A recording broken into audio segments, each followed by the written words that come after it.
Welcome to Wisdom from the Aerial View, the podcast for those who wish to learn how to crush their anxiety and find meaning and purpose in their lives. Good morning, good afternoon. Dr. Klein, Mark, how are you? Fine, Enid. Good to see you. It's good. How are you? I'm very good, thanks. You know, today, and we should tell our listeners that before we do this, we say, what are we going to talk about today? And I said, well, this one's right up your alley, because this is exactly what we've been saying for this entirety of all this many, many weeks of the podcast about meaning and purpose in their lives. And I kept thinking about the whole notion of purpose and meaning and passion and mission.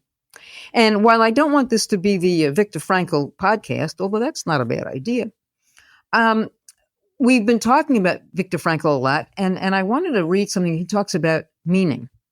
And he said, outside of man's main concern of avoiding pain and pursuing pleasure, above all else, man seeks meaning to his life and is ready and willing to suffer for it on the condition, to be sure, it has a potential purpose. And so I've been thinking about the whole notion of what's the difference between meaning and purpose. In my line of work, interestingly enough, we always look at mission statements and vision statements and all that. And I always thought, what does that all mean? What's the mission statement? What's the vision statement? What is all that? So meaning, it seems to me, answers the fundamental question, why do I care? What inspires me? What are my desires? Is it fame? Is it recognition? Is it money? And I think that meaning is about that you care about something, but it doesn't tell you what to do about it. And I think that's what purpose is. Purpose tells you what to do about it, what to do in life. So I wanted to have a kind of a deep dive today about meaning and purpose. You talk about it a lot. What's the difference to you? And is there a difference to you about meaning and purpose? Well, as you didn't tell our listeners, once again, you didn't tell me what we were going to talk about. It's better even this like way. a minute before we were starting. It's enough time. Come on. Yeah. Yes. So I'm actually glad we're talking about this, because I was thinking about something along the same lines in the last couple of days. So what's in between meaning and purpose? It's like a vision statement or a mission statement. I don't know. Right. I mean, we could parse these words. We could, I believe we're John McWhorter or some linguist, and I don't think it would help anybody, and we'd be making it up on the fly anyway. So let's just be honest. We don't have a clue. Yeah. No, we have a clue, but it just doesn't matter, right? So what people want to know is, A, am I here for a reason? B, what is that reason? C, what am I supposed to do to accomplish whatever this mission is, right? And of course, the alternative is there's no purpose, there's no meaning. It's just a chemistry experiment. You hear ashes to ashes, dust to dust, and that's it. And as I've told many people, including you, that I can't prove to you that the latter is not true, that there is no meaning, there is no purpose. It's ashes to ashes, dust to dust. We're just a chemistry experiment. I can't prove that that's not true, right? Nobody can prove that. But it seems to me that there's enough evidence that says that's not true from all the things we've talked about. And even if it certainly doesn't help anybody to assume it's not true. In fact, we can't possibly exist as a species, as societies, if we just think it's a chemistry experiment. Then it's total chaos, and then there's no reason not to push the button and start the nuclear war. There'd be no reason not to do that. Because I'm mad at you, so I'm going to blow up your country, then you blow up my country. And so if there's no meaning or purpose, if they're not here for a reason, if it's just randomness, then it doesn't matter what happens.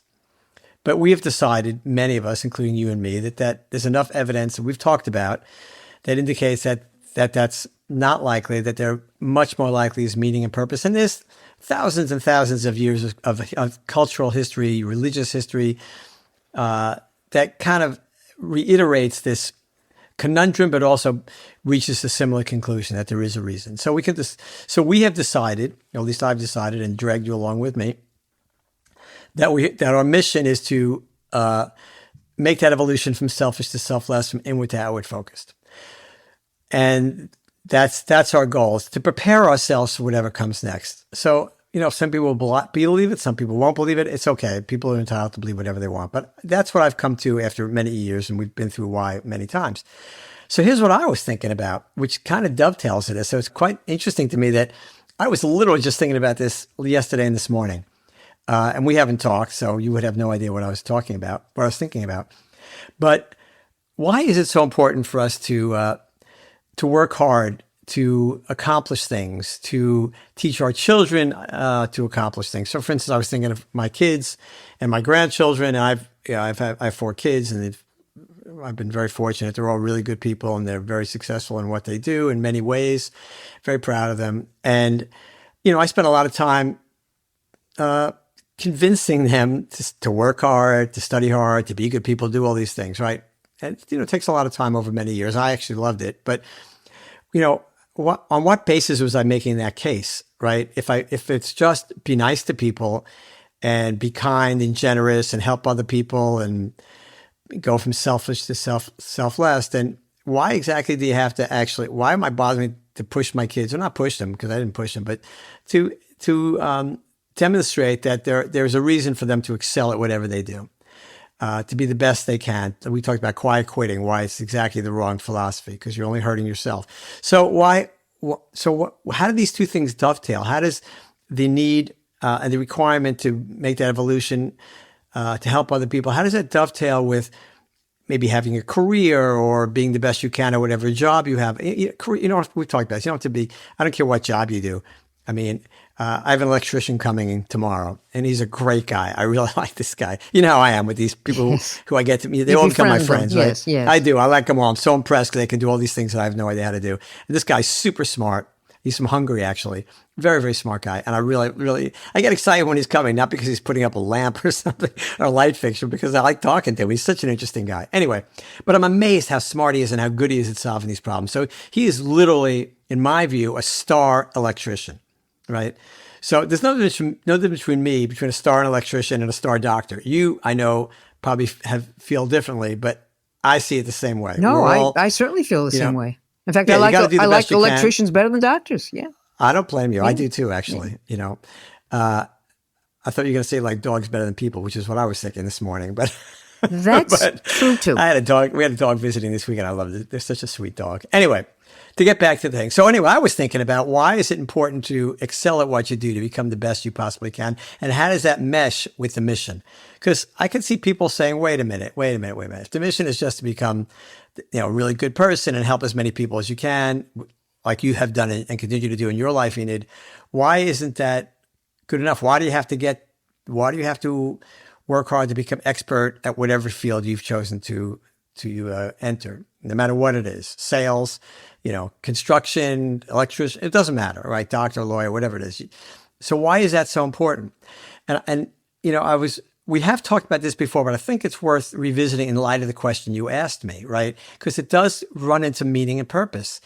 So if the day a child is born, if they could understand the road ahead of them, if they had the ability to understand, and you could sit down and say, okay, look, baby, you're very cute. Just stop crying for a minute. I want to explain something to you.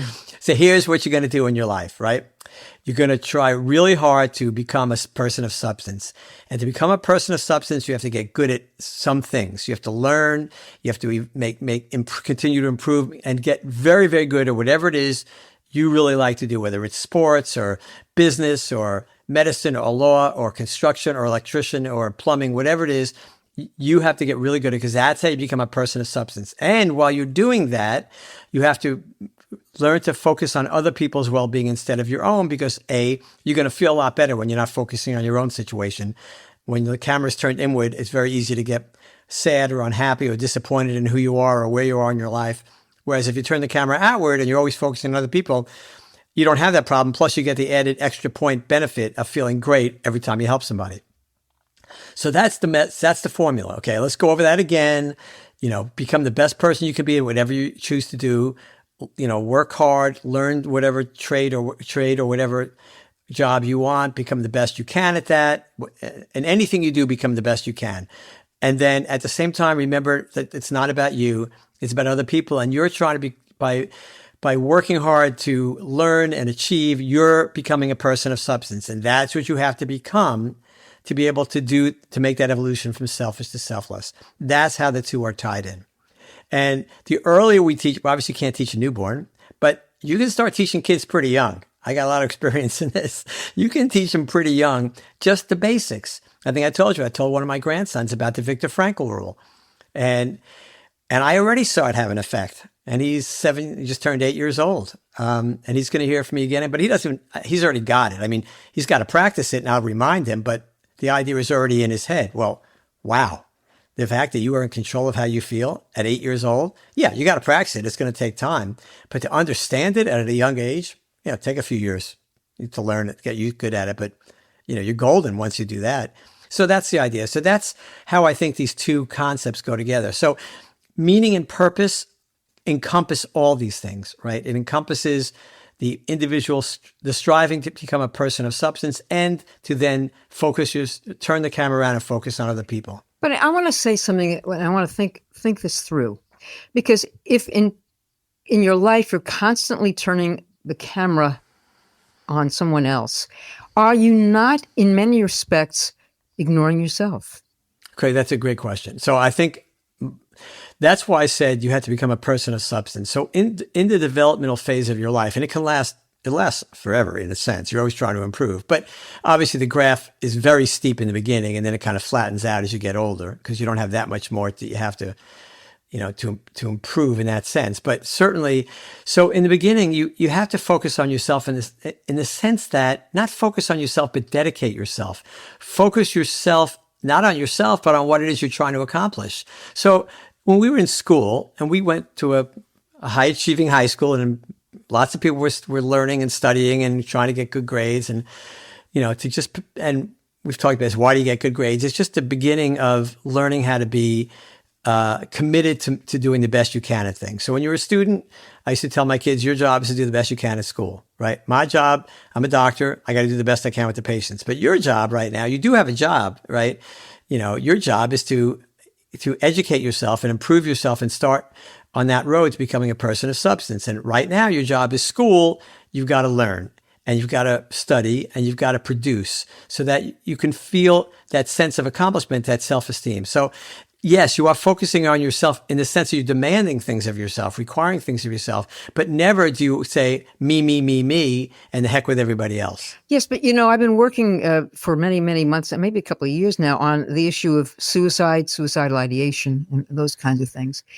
And what strikes me about that is that there is a mental health crisis all over the world right now. And these are people who are maybe not focusing as much on their own wellness as something else. And one of the reasons that there is so much suicidal ideation is because of the feeling of being worthless, of having no mission, no goal, no purpose.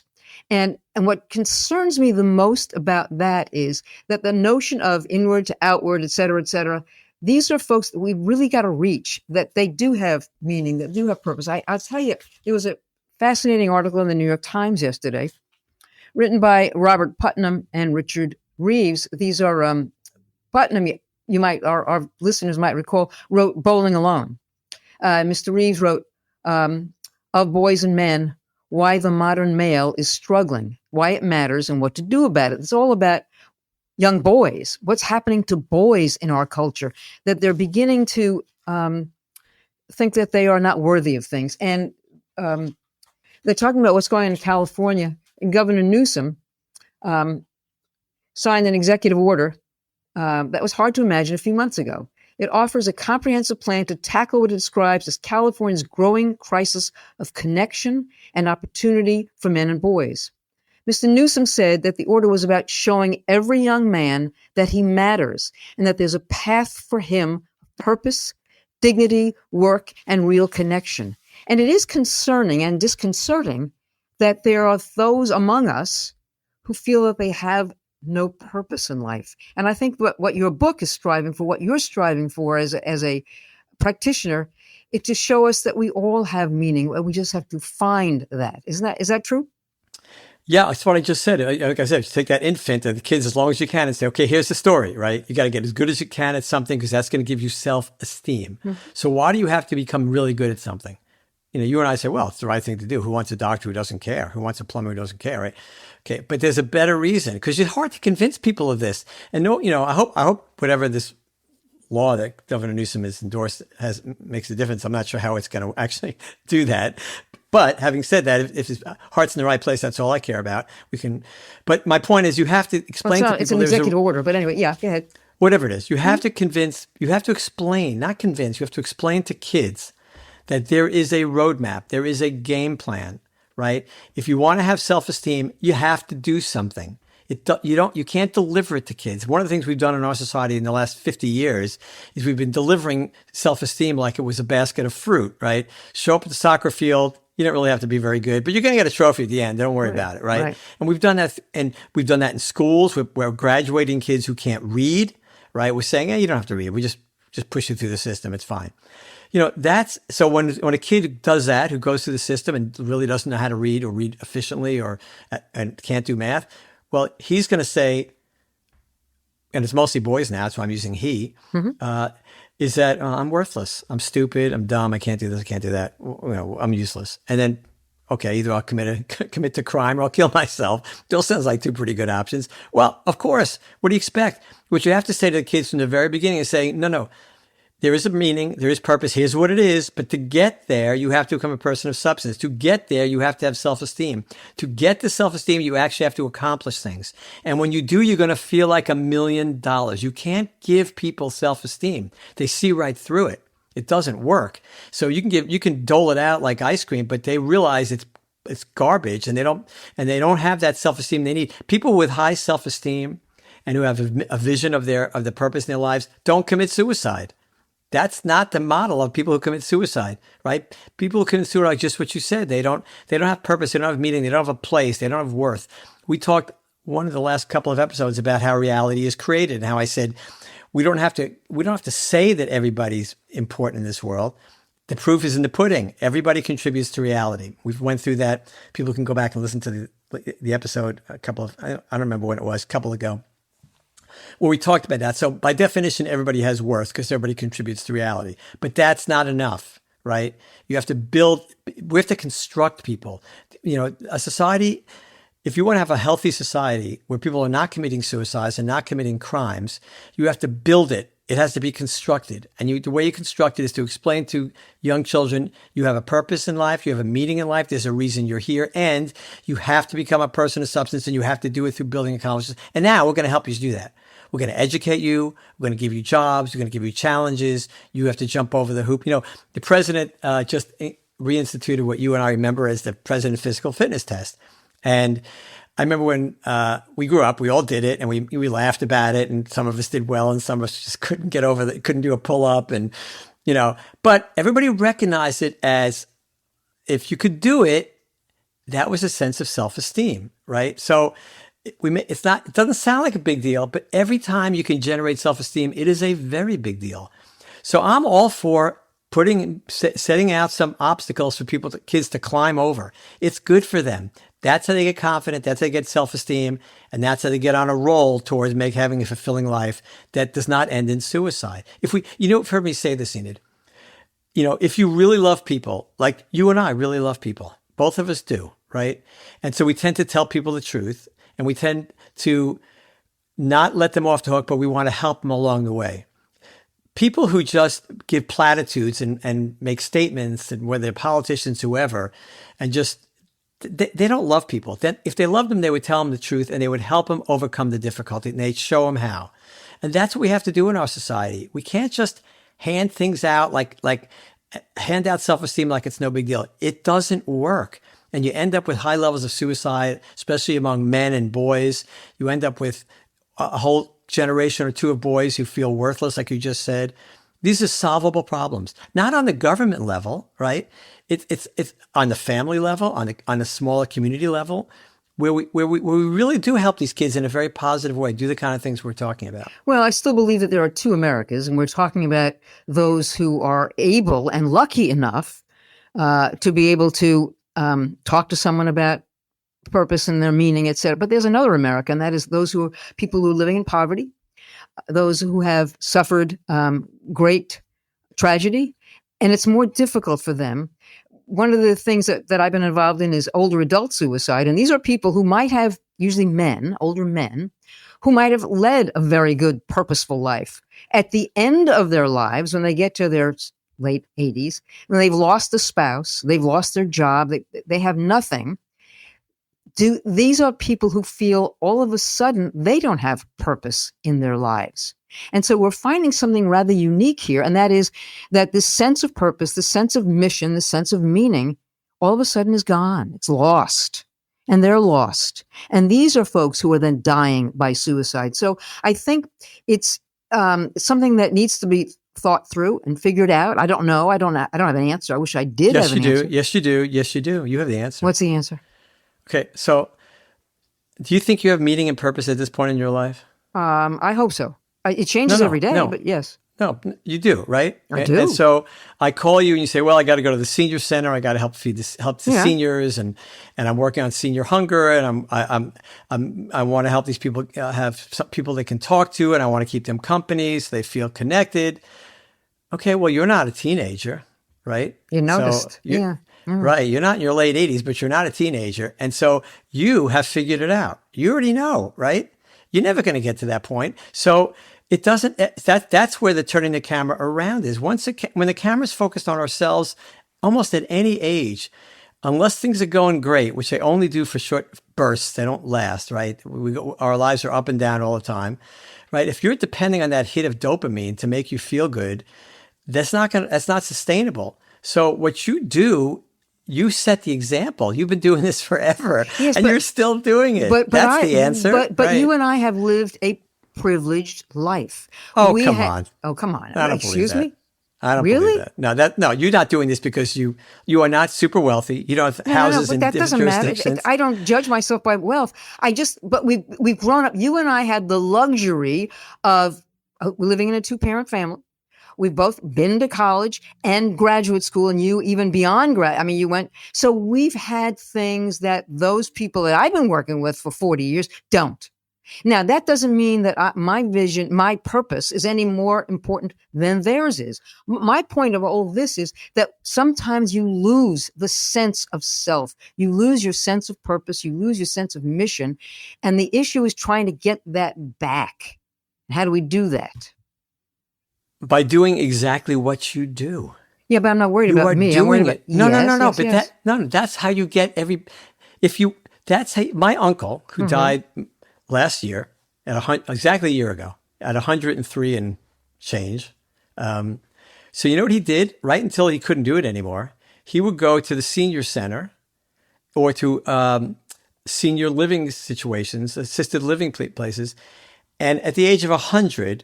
Would go sit with these people. He'd sing with them. He'd talk to them. Yeah. He gave up within the last 6 months of life because he had fallen and fractured his pelvis, amazingly survived at the age of 101, and then fell again and had a head injury.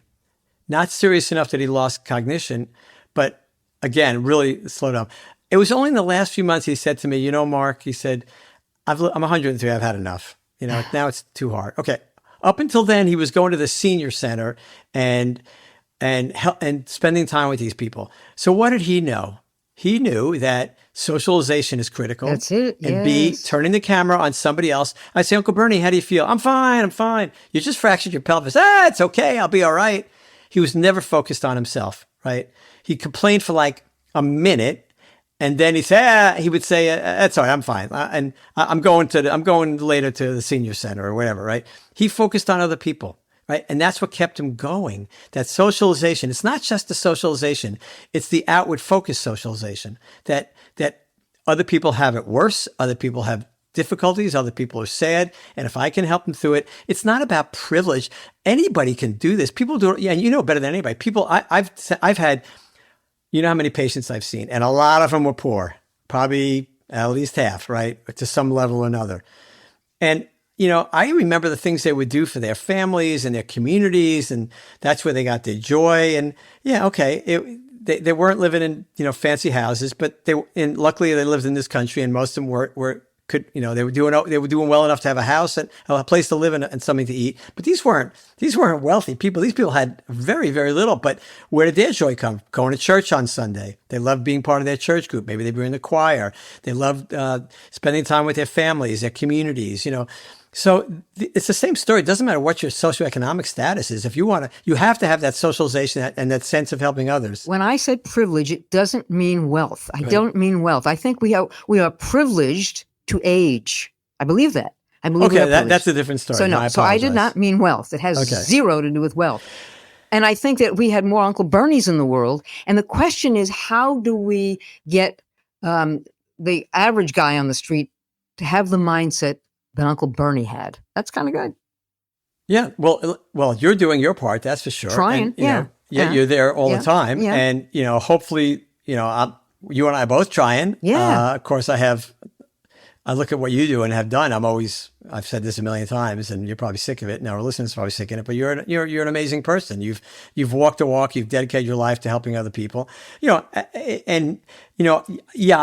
tried to do the same, but you've actually, I think we tend to look at other people and think, well, I'm okay, but they're way better than me. And I do look at what you've done and the dedication you've had, and it's super impressive. But the point is, what works. You know what makes you feel good and what your purpose is. And so this keeps you motivated. You started a new nonprofit at an age where most people would be be sitting, on the veranda. I should be sitting on the veranda, believe me. Yeah. So, but that's how you do it. But you have to start early. So your focus has been on the elderly, which is fantastically wonderful. But this is a lifelong thing. It has to start when kids are very young. We look at these communities, a lot of the communities in our inner cities where kids don't have two parents. They're lucky to have one parent. They're lucky to have a parent who's not on drugs or in jail. So I don't know if I tell you the story. Maybe I think I did. But I was giving a lecture a couple of weeks ago, actually out in Las Vegas, my least favorite place on the planet. But I was giving a medical lecture, and a cab driver. Did I tell you the story? No. It's such a good story. This cab driver pulls up. Hop in, and I start chatting with the cab driver. My wife and I are in the cab. This guy's originally from the Bronx, right? Okay. And Hispanic origin, and we're chatting. He's in his 50s now, and we're chatting. And so we get out of the cab, and my wife goes into the place, and I'm still chatting with the guy, and finally she kind of rolls her eyes because she knows I tend to do this. And we talked for a couple more minutes. It was great. And he tells me a little about his history, but not that much. And I don't know, we just talking about general stuff, and I wanted to get to know him a little bit. Fast forward the next day, right? We're coming out of another meeting, and I got to get a cab. It's 106 degrees. And who pulls up but the exact same cab driver in Las Vegas? I mean, you know how many cab drivers there are in Las Vegas, right? He goes, "Oh, Doc, how you doing?" And I said, I said his name, and I said, we start chatting. So this time we pull up to the hotel, he takes us back. My wife knows better. She goes in. He starts telling me the story of his life. Grew up in the South Bronx. Both his parents were drug addicts. He was out on the street. He was hungry. He said, let's just say I did a lot of bad things. He didn't want to tell me what they were, and I didn't obviously ask. But he said, I did a lot of bad things. But now, I have my own kid now, and I tried to do the right thing now, and he's getting me through his whole story, and I'm amazed by this story. But I'm only amazed because you get to see the evolution, right? So, we talked some more. I think I told him to listen to the podcast, or I gave him a book. I don't remember something like that. But I'm looking at this guy thinking, holy mackerel, what a story, right? This kid had nothing. He had no parents. He had no family. He had nothing. Okay. He might not have achieved as much as he would have liked in his life, but he's okay. He's happy where he is. I said, how much do you work? He said, 7 days a week. I said, oh my gosh. He said, no, work is great. I enjoy it. I get to meet people. We talked for 15 minutes. I said, you have to go work. You have to, stop talking to me. Right.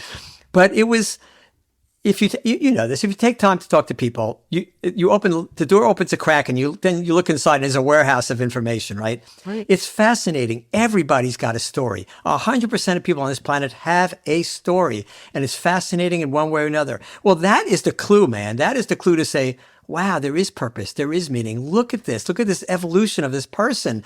And it just reinforced what I already knew, what I already believed, right? There is purpose. There is meaning. It is not a chemistry experiment. It is not random. And when you look at somebody like this, and I look back and I go, imagine what he could have accomplished if he had at least one parent who wasn't a drug addict, or somebody who could feed him and house him and teach him, teach him the things that we just talked about what life is all about, and how you need to constantly improve yourself to become a person of substance. Nobody told him that. He was all by himself, and it's a tragedy. So anyway, I know we have to wrap up, but the point I'm trying to make is that the earlier we teach people these lessons as kids, the better off they're going to be, and the better off our society is going to be. And it's the greatest thing we can do. It's a good note to end on. I would say maybe his education was better than ours. Street education, maybe better than ours. Anyway, thank you for this. I think it's important to think about purpose and meaning. And then the one thing we didn't talk about, but I think it goes with this, is the word passion. You have to be passionate about what you're doing for it to really take off. I believe that with all my heart. I believe if you're doing something and you're not passionate about it, do something else. And interestingly enough, I looked this up, that the literal meaning of passion is to suffer. Interesting. Anyway, I will leave it on that. I'll leave us hanging on that. Let's talk about that next time. We should. I think it's fascinating. Yeah. Again, it gets back to the Viktor Frankl rule. All of this is interesting. It's interwoven. It's important. And you're right, everybody has a purpose. Everybody has a mission, and everybody has value, and everybody has worth. I'll leave 100%. And there's no two ways about it. You have the final word, sir. Go right ahead. No two ways about it. Everybody has value. Everybody has a purpose, and everybody counts. And they count because they contribute, because reality is created by the intersection of all the choices, decisions each of us make. We cannot get away from that. Everybody counts. And what we want is to everybody to have the opportunity to have a life where they don't end up thinking, how am I going to kill myself? And it's not that hard, right? We just have to care. We have to love people. We have to care for each other. And if we do that and we focus on the younger people, I know you focus on older people, but if we focus on the younger people, the older people won't have a problem. So yeah, that's true. That's anyway, Thank you so much. As always. Love you. And I love you too. We'll see you all next time. Thank you for listening. Peace.